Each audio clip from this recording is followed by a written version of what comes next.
Welcome to the Norse Code, where we will talk Viking athletics. My name is Mike Lund, and we'll take a look at all of our sports competing this week. First off, the softball team opened its season last weekend at the Kajikawa Classic, winning 2 out of 5 games. The Vikings defeated Nevada and Texas El Paso. Lexi Goranson batted .400 for the weekend. She scored 4 runs and stole 4 bases. On the mound, new pitcher Kristen Crawford picked up both victories and had a 1.91 ERA. The Vikings travel to Las Vegas this weekend and will be on the road for the next 4 weeks as they prepare for Big Sky Conference play. They open the season in Big Sky play on March 21st at their new home, Hillsborough Stadium. Now on to women's tennis, where the Vikings began Big Sky play last weekend, defeating Montana State 5-2. They have a home match again this Sunday at 10 a.m. They play reigning Big Sky champion University of Montana at Club Green Meadows in Vancouver. We encourage you to come. That begins at 10 a.m. In men's tennis, the Vikings are currently 2-2. They have 2 home matches this weekend. They begin Big Sky play on Friday versus Montana State at Club Green Meadows. That's a 2 p.m. start.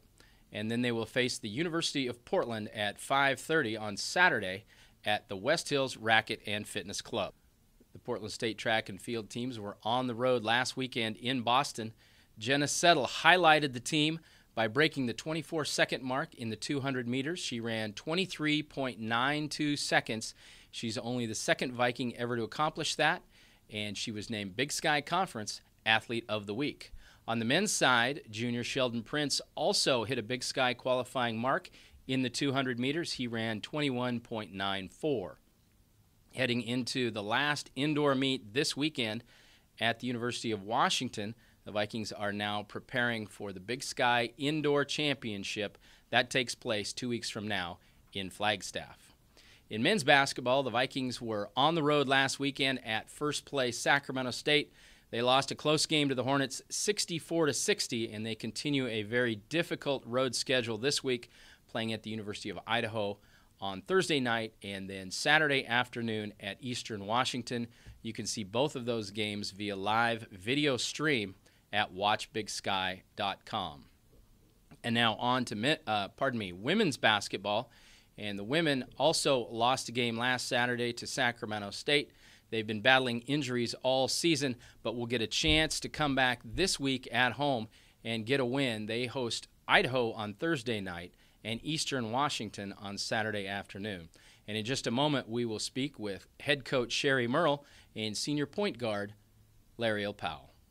When one of the Vikings suffers from a knee, shoulder, or ankle injury, they trust the expertise of the physicians at Rebound Orthopedics, who specialize in sports-related injuries and all other orthopedic problems. Visit their office next to the Rose Garden Arena or call 1-800-REBOUND. Okay, we're here with head women's basketball coach Sherri Murrell. Thank you for being with us today. We'll talk a little bit about women's basketball. The Vikings host Idaho on Thursday evening and Eastern Washington on Saturday afternoon at the Stott Center. Just a little bit about the Vikings. Junior Emily Eason leads the team in scoring this year, 14.2 points a game. Senior Lariel Powell is the leader in assists, 4.6 assists per game, and we are going to talk with her in a few moments. Also, junior Alicia Carline leads the team in rebounding, 6.3 rebounds per game, but she's been injured and had illness for a good portion of the season, and that's a little bit about what we're going to talk about with you today, Sherri. It's been a really challenging season for you because you've had numerous injuries and illnesses, and it's kind of depleted the number of players you've been able to put on the floor. So talk a little bit about how that's been a challenge for you.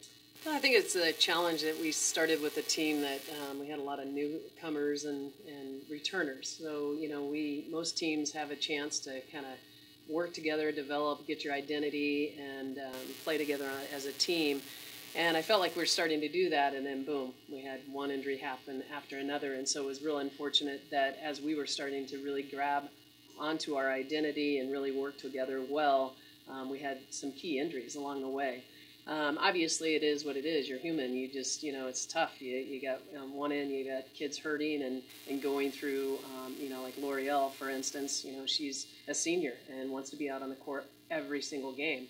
And for her to miss 3 straight games was not easy. So, you know, you feel that understanding of that. And then losing a point guard at the end of the season has been not easy. But I think the girls have done a great job of staying together. They know what it is, and people are stepping up. I think Emily's continually is consistent in scoring and really trying to help us there. But I think we've improved in a lot of different areas. We had some really tough road trips at the early part of the season, Mike, where I just felt like we were giving up way too many points defensively, and I felt like we have gotten better at that, defensively. Of course, we're playing Sac State, who is known for scoring 90 to 100 points a game, but against most teams lately, we've been doing a good job defensively. The scoring has been a struggle. Lariel obviously makes a big difference at the point guard and scoring down there, but we've been really, I think, struggling. But I feel like the girls are not letting the injuries get to them to where they're not working hard. I mean, you look at the highlights that we've had this year. We beat North Dakota. They're number one in our conference at the time, and I think is going to be a really big contender down the stretch. And we beat them and had some really some losses, but some really close games where it could have been decided by a tip-in that went in and that sort of thing. So I'm proud of them. They just continue to work hard. They're not letting the injuries down. It is what it is, and we're just having to get into practice every single day and just get better. You mentioned practice. Talk about the challenges in practice, because you have to be able to put 5-on-5 on the court to work on the things you need to prepare. Yeah. How's that been? Well, people don't really look at it that way. That's a great point to make, is that they only see it at the game time, but it is very difficult in practice. I feel like all year long we've been trying to create competitive practices, and it was really, really hard, and drills being competitive. It was really hard when we started getting those people that were injured and depleted our roster. We couldn't even get 5-on-5, and to have some competitive things happening on the court, we got away from that a little bit just because we simply couldn't get enough bodies on the floor. We've been having to pull from soccer and volleyball, and it's been amazing. I've experienced injuries before, but it's never been to this point where literally on Saturday I was thinking, if we're in foul trouble, we might be ending with 4 people. It's been difficult in practice, but we're really trying. I was really pleased today. We actually were able, with a volleyball player jumping in, we were able to go 5-on-5 and made it really competitive, and I think the girls really responded. They want to win so bad, and they're working their tails off to do it, Mike, and it builds character.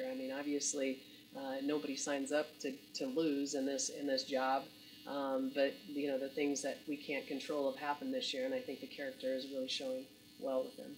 Okay, let's move away from talking about injuries. I'm sure you want to do that. Let's talk about a trip you had earlier this year. You got to go back east. You played a couple of games. You won one. You lost one.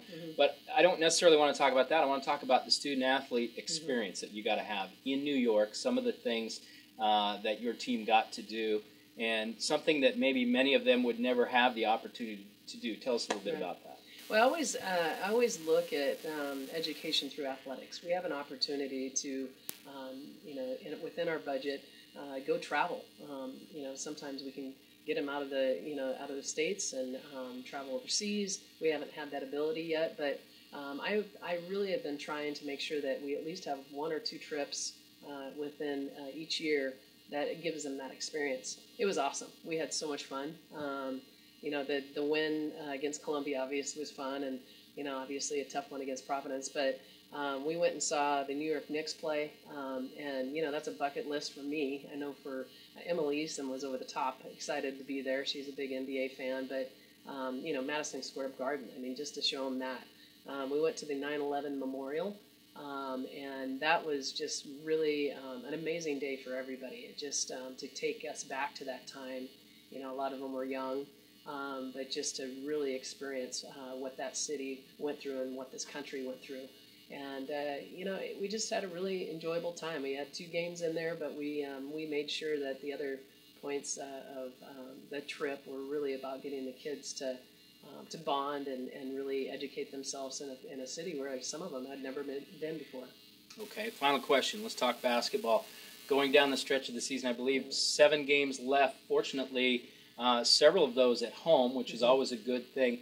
What types of things are you expecting from your team as we go down the stretch to try to finish the season, or what's been a challenging season, on a positive note? Yeah, I'm going to expect more scoring. We've been obviously struggling in that category, and I think getting Lariel back and healthy is going to help us there and get her back at the point guard position. I really feel like we had a strong go about before the Sac State game, but a really strong showing against really two top teams in our conference, and battled hard. And I really don't see that different. We shoot well at home. The comforts of home apparently make us shoot better, and so I really feel that we're going to score.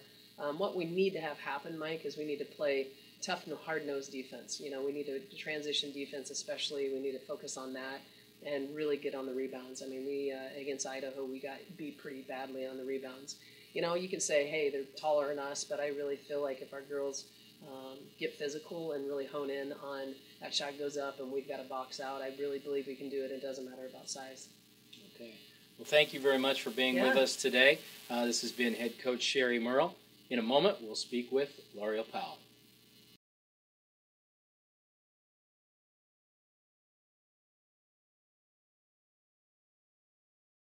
All right, now we're with Lariel Powell, starting point guard on the Vikings basketball team. And thank you for being with us today. Just want to ask a few questions of you. Tell us first a little bit about yourself, where you're from, what you're majoring in, a few of the things you're doing here at Portland State, and when you expect to graduate. I'm from the Bay Area in California. I'm double majoring in psychology and criminal justice. I expect to graduate this spring with both majors completed, and yeah, that's all I'm doing in Portland. Okay, what brought you to Portland State? What interested you? Obviously, you want to come play basketball, but any specific things that made you just pick Portland State over another school?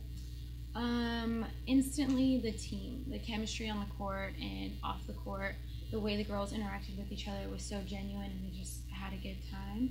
And I think Coach Murrell brought me in on the spring, like during the spring term, and it was just so sunny. I was like, Portland's so beautiful, there's no way it rains. And then once I got here, it rained every single day. But that was one of the big things, is I love the weather, I love this downtown location and the team. Okay, great. Fortunately, you get to play basketball inside, so the rain's not as big of a factor.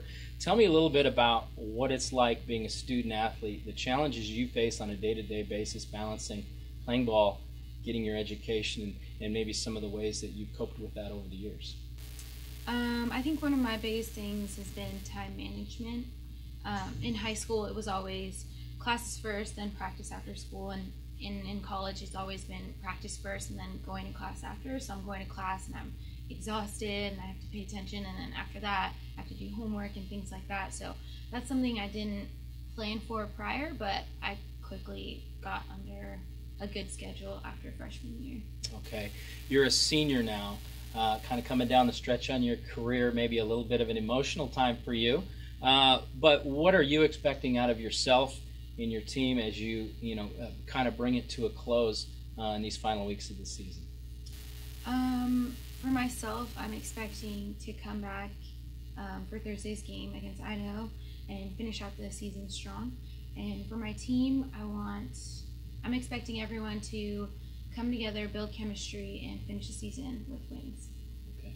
Well, thank you for being here, Lariel. And we also thank Coach Murrell for being here today on the Norse Code.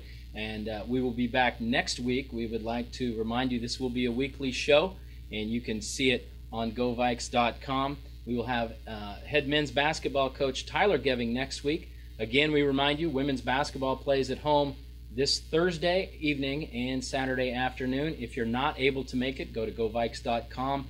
Click on that game day button. You can watch live video, live audio, and follow live stats of all those games. Once again, thank you for being here, and check out Viking social media to find out what's going on in Viking